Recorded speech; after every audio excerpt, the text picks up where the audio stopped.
ஆகாஷவாணி.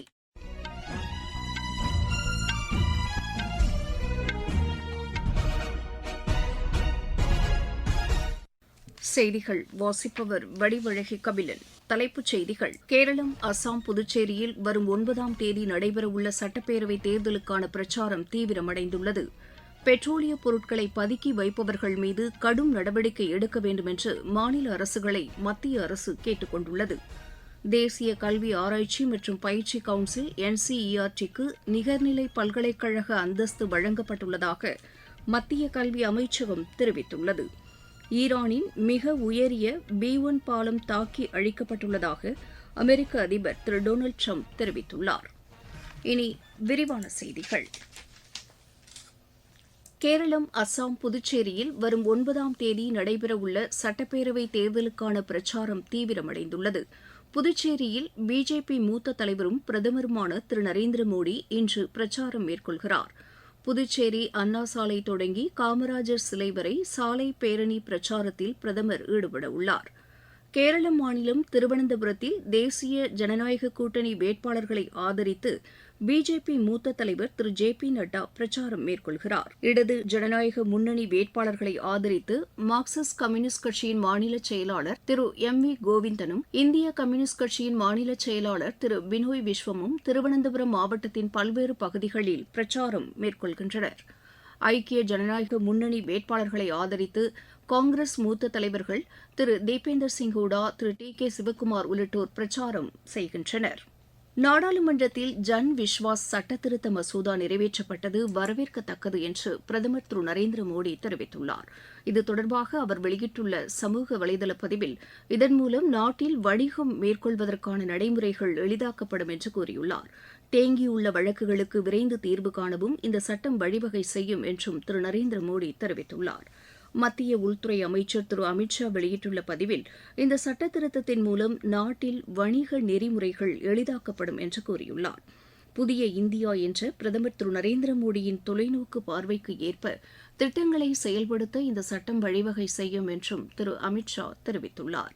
இது தொடர்பாக புதுதில்லியில் இன்று செய்தியாளர்களிடம் பேசிய மத்திய வர்த்தகம் மற்றும் தொழில்துறை அமைச்சர் திரு பியூஷ் கோயல், இந்த சட்டம் மூலம் எளிய மக்கள் பயனடைவர் என்று கூறினார்.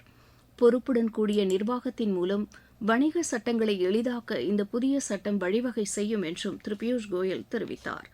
மக்களவையில் நேற்று முன்தினம் நிறைவேற்றப்பட்ட இந்த சட்டத்திருத்த மசோதா மாநிலங்களவையில் நேற்று நிறைவேற்றப்பட்டது. இந்தியா, ரஷ்யா இடையே வர்த்தகம், தொழில், எரிசக்தி உள்ளிட்ட பல்வேறு துறைகளில் ஒருங்கிணைந்து செயல்பட உள்ளதாக வெளியுறவுத்துறை அமைச்சகம் தெரிவித்துள்ளது. இது தொடர்பாக வெளியுறவுத்துறை அமைச்சர் டாக்டர் ஜெய்சங்கர் ரஷ்ய துணை பிரதமர் திரு டெனிஸ் மன்ட்ரோவுடன் புதுதில்லியில் ஆலோசனை நடத்தியதாக அமைச்சகம் தெரிவித்துள்ளது.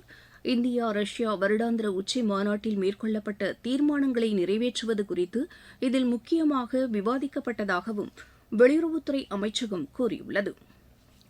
சத்ரபதி சிவாஜி மகாராஜின் நினைவு நாள் இன்று அனுசரிக்கப்படுகிறது. இந்நாளையொட்டி மத்திய உள்துறை அமைச்சர் திரு அமித் ஷா வெளியிட்டுள்ள சமூக வலைதள பதிவில், இந்தியாவின் பெருமையை கட்டிக்காத்த வீரர் சிவாஜி மகாராஜ் என்று புகழஞ்சலி செலுத்தியுள்ளார். கலாச்சார பாரம்பரியத்தையும் மராட்டிய மொழியையும் பாதுகாத்தவர் சிவாஜி மகாராஜ் என்று திரு அமித் ஷா தெரிவித்துள்ளார். சமையல் எரிவாயு சிலிண்டர்கள் மற்றும் பெட்ரோலிய பொருட்களை பதுக்கி வைப்பவர்கள் மீது கடும் நடவடிக்கை எடுக்க வேண்டுமென்று மாநில அரசுகளை மத்திய அரசு கேட்டுக் கொண்டுள்ளது.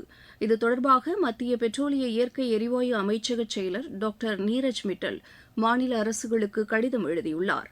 சமையல் எரிவாயு மற்றும் பெட்ரோலிய பொருட்கள் இருப்பு குறித்து வதந்திகள் பரவி வருவதை அவர் சுட்டிக்காட்டியுள்ளார்.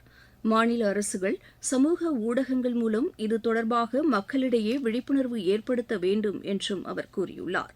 நாட்டில் போதுமான அளவுக்கு பெட்ரோலிய பொருட்கள் கையிருப்பில் உள்ளதாகவும் திரு நீரஜ் மிட்டல் தெரிவித்துள்ளார். இயேசுபிரான் சிலுவையில் அறையப்பட்ட நாளான புனித வெள்ளி இன்று கடைபிடிக்கப்படுகிறது. இந்நாளையொட்டி குடியரசு துணைத் தலைவர் திரு CP ராதாகிருஷ்ணன் வெளியிட்டுள்ள சமூக வலைதள பதிவில், இயேசுபிரானின் தியாகத்தை நினைவு கூறுவதாக தெரிவித்துள்ளார். இயேசுபிரானின் வாழ்க்கையும் போதனைகளும் அனைவரும் நேர்மையான பாதையில் செல்ல வழிவகுப்பதாக அவர் கூறியுள்ளார். பிரதமர் திரு நரேந்திர மோடி வெளியிட்டுள்ள சமூக வலைதள பதிவில், இயேசுபிரானின் தியாகம் அனைவரின் உள்ளங்களில் நல்லிணக்கம், கருணை உள்ளிட்ட மாண்புகளை ஏற்படுத்தட்டும் என்று தெரிவித்துள்ளார். மக்களவைத் தலைவர் திரு ஓம் பிர்லா வெளியிட்டுள்ள செய்தியில், மனித குலத்திற்காக உயிர் தியாகம் செய்த இயேசு பிரானை அனைவரும் நினைவு கூர்வதாக தெரிவித்துள்ளார். நீங்கள் கேட்டுக்கொண்டிருப்பது ஆகாஷவாணியின் செய்தி அறிக்கை. தேசிய கல்வி ஆராய்ச்சி மற்றும் பயிற்சி கவுன்சில் NCERT-க்கு நிகர்நிலை பல்கலைக்கழக அந்தஸ்து வழங்கப்பட்டுள்ளதாக மத்திய கல்வி அமைச்சகம் தெரிவித்துள்ளது. இது தொடர்பாக அந்த அமைச்சகம் வெளியிட்டுள்ள அறிக்கையில், பல்கலைக்கழக மானியக் குழுவின் பரிந்துரைக்கு ஏற்ப இந்நடவடிக்கை மேற்கொள்ளப்பட்டுள்ளதாக தெரிவித்துள்ளது. பல்கலைக்கழக மானியக் குழு நிபுணர் குழுவின் பரிந்துரையின்படி NCERT-க்கு நிகர்நிலை பல்கலைக்கழக அந்தஸ்து வழங்கப்பட்டுள்ளதாக கூறியுள்ளது. இதனையடுத்து NCERT நிறுவனம் ஆராய்ச்சி படிப்புகள் மற்றும் முனைவர் பட்டம் தொடர்பான கல்வி திட்டங்களை தொடங்க நடவடிக்கை எடுக்க கல்வி அமைச்சகம் உத்தரவிட்டுள்ளது. தமிழகத்தில் சட்டப்பேரவைத் தேர்தலில் 100% வாக்குப்பதிவை வலியுறுத்தி பல்வேறு விழிப்புணர்வு நிகழ்ச்சிகள் நடைபெற்று வருகின்றன. தருமபுரி மாவட்டத்தில் நடைபெற்ற தேர்தல் குறித்த விழிப்புணர்வு நடைப்பயணத்தில் ஏராளமானோர் கலந்து கொண்டதாக எமது செய்தியாளர் தெரிவிக்கிறார். தருமபுரி மாவட்டத்தில் உள்ள 5 சட்டப்பேரவை தொகுதிகளில் 100% வாக்காளர்கள் வாக்களிக்க வேண்டும் என்பதை வலியுறுத்தி மாவட்ட நிர்வாகத்தின் சார்பில் பல்வேறு விழிப்புணர்வு நிகழ்ச்சிகள் தொடர்ந்து நடைபெற்று வருகிறது. இதன் ஒரு பகுதியாக இன்று தருமபுரி மாவட்ட விளையாட்டு அரங்கில் அனைவரும் வாக்களிக்க வேண்டும் என்பதை வலியுறுத்தி நடைப்பயணம் நடைபெற்றது. மாவட்ட தேர்தல் அலுவலர் திரு சதீஷ் தலைமையில் நடைபெற்ற இந்த நடைப்பயணத்தில் அரசு துறை அலுவலர்கள் மற்றும் பொதுமக்கள், மாணவ மாணவிகள் ஆர்வத்துடன் பங்கேற்றனர். வாக்காளர்கள் அனைவரும் வாக்களிப்பது ஜனநாயக கடமை என்பதை வலியுறுத்தும் வகையில் பல்வேறு விழிப்புணர்வு பாடல்களுக்கு கல்லூரி மாணவ மாணவிகள் நடனமாடி விழிப்புணர்வை ஏற்படுத்தியது குறிப்பிடத்தக்கது.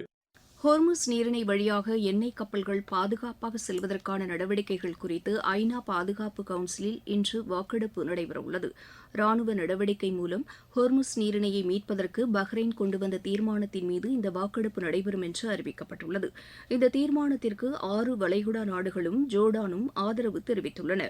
15 உறுப்பு நாடுகளை கொண்ட ஐநா பாதுகாப்பு கவுன்சிலில் அமெரிக்கா, பிரிட்டன், சீனா, பிரான்ஸ், ரஷ்யா ஆகிய 5 நிரந்தர உறுப்பு நாடுகளும் உள்ளன.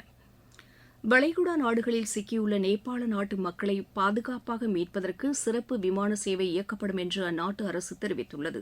நேபாள வெளியுறவுத்துறை அமைச்சகம் வெளியிட்டுள்ள அறிவிப்பில், நேபாள் ஏர்லைன்ஸ் இன்று இரவு துபாயிலிருந்து காட்மாண்டுவுக்கு இயக்கப்பட உள்ளதாக தெரிவிக்கப்பட்டுள்ளது. நாளை மறுநாள் சவுதி அரேபியாவின் தமாம் விமான நிலையத்திலிருந்து காட்மாண்டுவுக்கு மற்றொரு சிறப்பு விமானம் இயக்கப்படும் என்றும் அறிவிக்கப்பட்டுள்ளது. ஈரானின் மிக உயரிய B1 பாலத்தை தாக்கி அழித்துள்ளதாக அமெரிக்க அதிபர் திரு டொனால்டு ட்ரம்ப் தெரிவித்துள்ளார்.